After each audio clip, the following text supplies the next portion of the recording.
দাঁড়িয়ে থাকা পিকআপ ভ্যানে ভয়াবহ আগুন, জাতীয় সড়কে বন্ধ যান চলাচল। মালদার কালিয়াচকের চৌরঙ্গি মোড় এলাকার ঘটনা।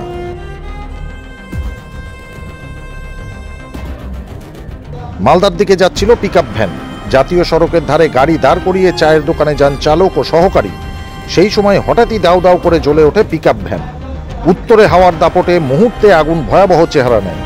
34 নম্বর জাতীয় সড়কের একটি লেনে বন্ধ হয়ে যায় যান চলাচল। খবর পেয়ে এলাকায় পৌঁছায় কালিয়াচক এসডিপিও ফাইজাল রেজা, কালিয়াচক থানার আইসি সুমন রায় চৌধুরী সহ বিশাল পুলিশ বাহিনী। ঘটনার জেরে চাঞ্চল্য ছড়িয়ে পড়ে এলাকায়। প্রচুর উৎসুক মানুষ ভিড় করেন। পরে দমকলের একটি ইঞ্জিন গিয়ে পরিস্থিতি নিয়ন্ত্রণে আনে।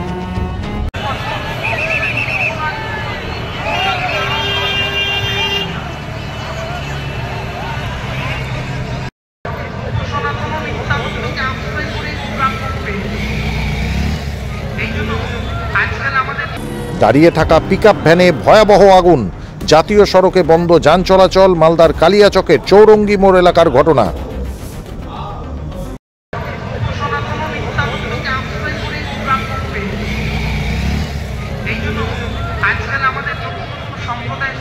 যারা হয়েছে তারা অনেক সময়